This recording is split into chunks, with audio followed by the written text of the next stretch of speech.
13 मई की है। स्वाति मालीवाल लिखती हैं कि पिछले 4 दिन उनके लिए बहुत कठिन रहे, पर क्या इस कठिनाई के समय अरविंद केजरीवाल ने उनसे बात की? क्या अरविंद केजरीवाल ने उन्हें कोई आश्वासन दिया? अरविंद केजरीवाल ने तो अपनी चुप्पी इस मामले पर नहीं तोड़ी है, लेकिन स्वाति मालीवाल ने आज इस मामले पर अपनी चुप्पी तोड़ी। दिल्ली पुलिस के सामने उन्होंने 4 घंटे तक अपना बयान दर्ज किया है और एक एक बात जो है 13 मई की वो सामने रखी है। जिन स्वाति मालीवाल को लेडी सिंघम दिल्ली के मुख्यमंत्री बताते रहे और महिला अधिकारों के लिए स्वाति मालीवाल के बाजुओं से ज्यादा जिगर में दम की बात केजरीवाल करते रहे, वही स्वाति मालीवाल जो महिला अधिकारियों के लिए अनशन करती हैं, तो हालचाल लगातार पूछने केजरीवाल जाते रहे। सब लोग बहुत ज्यादा आपके लिए चिंतित हैं। तो एक तरफ जहां आप तपस्या कर रही हैं, हम आपके साथ हैं, आपकी हर निर्णय का हम साथ देंगे, पर थोड़ा सा आप अपने शुभचिंतकों के बारे में भी सोचिएगा कि उनके दिल पे क्या गुजर रही है। जिन स्वाति मालीवाल की चिंता अब तक हमेशा हर लड़ाई में अरविंद केजरीवाल ने की, उन्हें ही क्या इस बार न्याय दिलाने में केजरीवाल ने अकेला छोड़ दिया? क्योंकि स्वाति ने 13 मई को दिल्ली पुलिस को कॉल किया, जहां पीसीआर कॉल डीडी एंट्री के मुताबिक 13 मई की सुबह 9:30 बजे कॉलर ने खुद को स्वाति मालीवाल बताया और कहा कि उनके साथ सीएम हाउस में मारपीट हुई है। ये भी कहा कि अरविंद केजरीवाल के कहने पर उनके पीए विभव कुमार ने मारपीट की। इसके बाद पुलिस पहुंची और स्वाति मालीवाल भी थाने आई, लेकिन शिकायत नहीं दर्ज कराई। इसके बाद गुरुवार दोपहर 1:50 पर दिल्ली पुलिस की एक टीम स्वाति मालीवाल के घर पहुंचती है। ये स्वाति मालीवाल का घर है यहाँ पर, और इसी एंट्री से जहाँ से लिफ्ट जाती है, यहीं से पुलिसकर्मी यहाँ पर पहुंचे थे। जो पुलिस कंप्लेन नहीं हुई है, लेकिन एनसीडब्ल्यू ने दिल्ली पुलिस से कहा था कि एक एक्शन टेकन रिपोर्ट भी फाइल करनी है, उसको लेकर हो सकता है कि दिल्ली पुलिस के ऑफिशियल आज यहाँ स्वाति मालीवाल से मिलने के लिए आए और उसके बाद ये पता चलेगा कि क्या वाकई में स्वाति मालीवाल कोई तरीके की कंप्लेंट फाइल कर सकती है या नहीं। इसके बाद 4 घंटे तक दिल्ली पुलिस की टीम स्वाति मालीवाल के घर में रहकर 13 मई की घटना के बारे में जानकारी लेती है। आपको दिखाना चाहूंगा कि इसी गाड़ी में जो एडिशनल कमिश्नर हैं स्पेशल सेल के प्रमोद कुशवाहा, वो आए थे। 4 घंटे तक स्वाति मालीवाल से बातचीत हुई। क्या स्वाति मालीवाल ने कोई बयान दिया है? प्रमोद कुशवाहा है सर, आप देख पा रहे हैं ये गाड़ी है, इस गाड़ी से 4 घंटे तक अंदर बातचीत हुई थी, कोई हलचल नहीं हुई थी।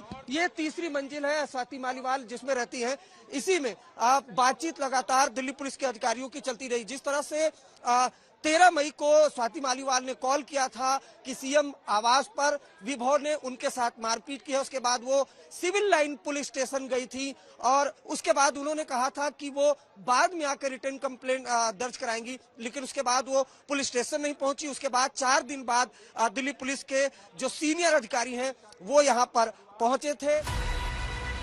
आज तक तो मिली खबर है कि स्वाति मालीवाल ने दिल्ली पुलिस को 13 मई का पूरा घटनाक्रम बता दिया है। किन हालात में स्वाति ने पीसीआर कॉल की थी, उसके बारे में हर जानकारी दिल्ली पुलिस की टीम को स्वाति ने दे दी है। पुलिस ने स्वाति के बयान के आधार पर कानूनी कार्रवाई शुरू कर दी है, क्योंकि स्वाति मालीवाल ने अब लिखित शिकायत दर्ज करा दी है। इसके बाद ही महिला आयोग की प्रमुख रेखा शर्मा ने कहा कि बहुत अच्छा स्वाति, हमें अपराधियों के खिलाफ आवाज उठानी ही चाहिए। स्वाति मालीवाल खुद एक राज्यसभा सांसद हैं। ये जो मामला है वो मुख्यमंत्री आवास से जुड़ा हुआ है, मुख्यमंत्री के अपने पीए से जुड़ा हुआ है, एक महिला से अभद्रता से जुड़ा हुआ है। लेकिन ये लोकसभा चुनावों का समय होने के बावजूद क्या इस मामले को राजनीति से जोड़ा जा सकता है? तो हम आपको कुछ सवालों के जवाब देकर बताते हैं। देखिए, ये जो मामला है ये स्वाति मालीवाल ने खुद दर्ज किया था। पहली पीसीआर कॉल उन्हीं की तरफ से की गई थी, ये बताया जाता है। उस समय जब वो पुलिस स्टेशन गई थी तो उन्होंने कोई रिपोर्ट नहीं लिखाई थी, बाद में लिखवाऊंगी ये कहकर वहां से चली गई थी। तब दिल्ली पुलिस की टीम उनके पास पहुंची और विस्तार से उनसे पूछा कि 13 मई को क्या क्या हुआ था और पूरी रिपोर्ट दर्ज की गई। एक बहुत ही निंदनीय घटना घटित हुई, जिसके बारे में आप सबको बताना चाहता हूं। कल सुबह अरविंद केजरीवाल जी के आवास पर स्वाति मालीवाल जी मिलने के लिए पहुंची थी। ड्राइंग रूम में इंतजार कर रही थी। इस बीच विभव कुमार जी वहां पे आते हैं और उन्होंने स्वाति मालीवाल जी के साथ बहुत बदतमीजी की, अभद्रता की। अरविंद केजरीवाल जी ने पूरी घटना को संज्ञान में लिया है और इस पूरे मामले में सख्त कार्रवाई करने को कहा है।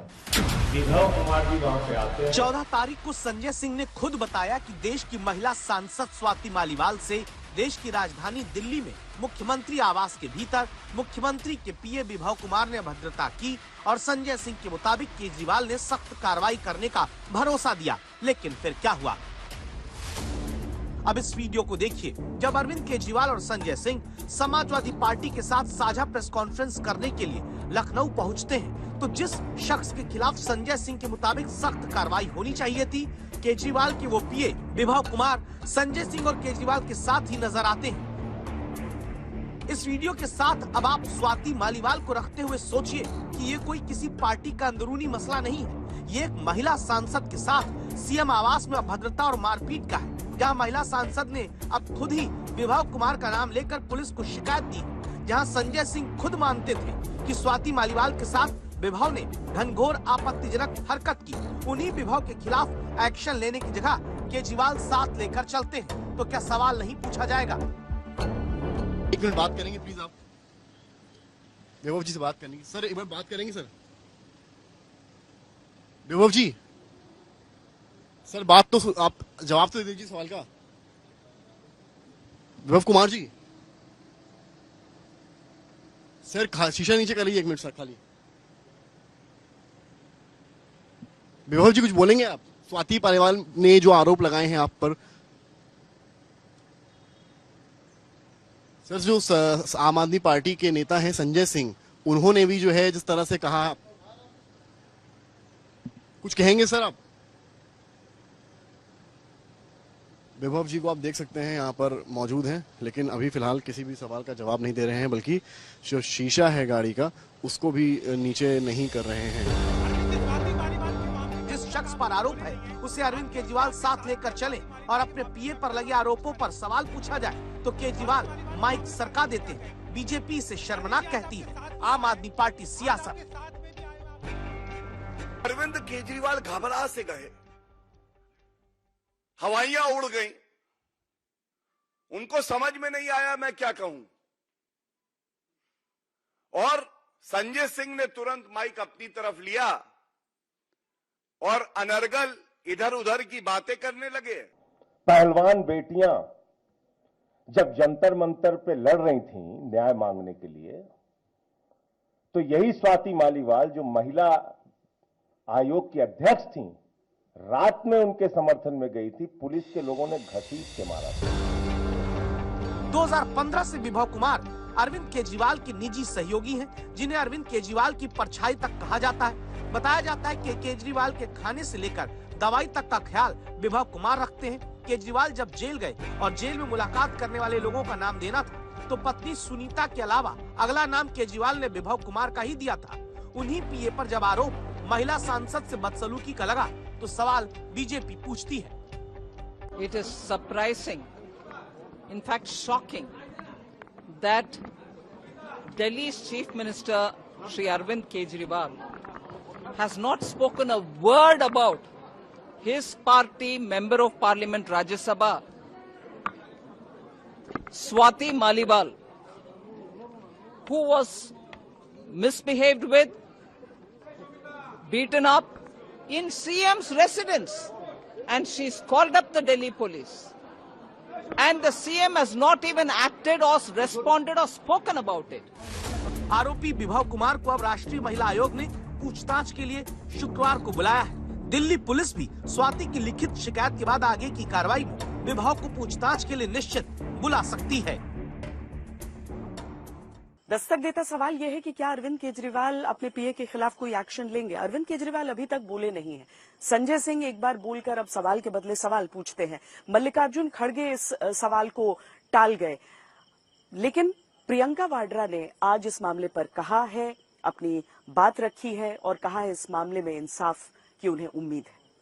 आप उन्नाव के बारे में, उन्नाव की बेटी के बारे में बात करती थी। आपने लगातार निर्भया से लेकर तमाम बारी मसला ये उठाया, चाहे वो पहलवानों का मसला हो शोषण को लेके, और अभी जो है स्वाति मालीवाल को लेके आम आदमी पार्टी में एक बड़ा हड़कंप चल रहा है कि, और ये भी सवाल किए जा रहे हैं बीजेपी द्वारा कि इंडिया ब्लॉक के सारे नेता, खासतौर से प्रियंका गांधी जो महिला सुरक्षा के लिए बोलती हैं, एक राज्यसभा सांसद के साथ अभद्रता होती है, जिसमें संजय सिंह भी बोलते हैं कार्रवाई होगी।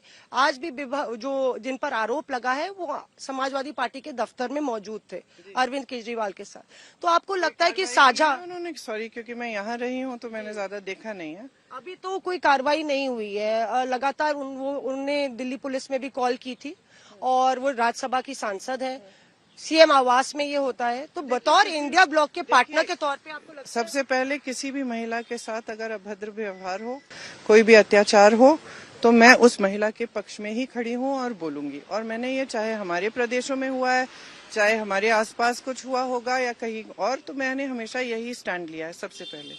लेकिन भाजपा के नेता कैसे बोल सकते हैं? हाथरस में जो हुआ, उस लड़की को जलाया गया, उसके माता पिता को अंतिम संस्कार नहीं करने दिया, माता रो के मुझे कह रही है कि मुझे अपनी बेटी का चेहरा भी नहीं देखने दिया। ये भाजपा की सरकार का काम था। उन्नाव में जो हुआ, भाजपा की सरकार ने किसका पक्ष लिया? मदद किया उस लड़की को जो ओलंपिक की महिला थी, मेडल जीत के आती हैं तो मोदी जी के घर जाती हैं, मोदी जी चाय पिलाते हैं, फोटो खिंचवाते हैं, पूरा भाजपा बोलता है मोदी जी हैं तो मुमकिन है कि मेडल मिल रहा है। फिर वही लड़की कुछ कहती है तो मोदी जी चुप हो जाते हैं। मतलब ये कर्नाटका में क्या हुआ? कर्नाटका में मंच पे खड़े हैं, इनके साथ वोट मांग रहे हैं, और जब इतनी बड़ी चीज होती है वो आदमी निकल जाता है देश से, और आप कह रहे हैं आपको पता नहीं है। ये कहा जा रहा है कांग्रेस कर्नाटका पे बोलती है, इस पे नहीं बोलती है। मैं बोल रही हूँ, मैंने आपसे कहा कि जहां भी महिला के साथ अत्याचार हुआ है, अगर सही मायने में ऐसा हुआ है, तो उस महिला के पक्ष में मैं खड़ी हूँ और उसका साथ देती हूँ मैं, चाहे किसी भी वो किसी और पार्टी में है, वो बात करना चाहेंगी तो मैं करूंगी, लेकिन उसकी पार्टी तय करेगी उसके लिए। और मेरे ख्याल से अगर केजरीवाल जी, अगर ऐसा हुआ है और केजरीवाल जी को मालूम है इस चीज के बारे में अभी, क्योंकि स्वाति जी ने बोला, तो आई एम श्योर कि केजरीवाल जी सही कार्रवाई करेंगे और इसके लिए कुछ वो सोल्यूशन ढूंढेंगे, मतलब जो स्वाति जी के लिए उनको एक्सेप्टेबल हो।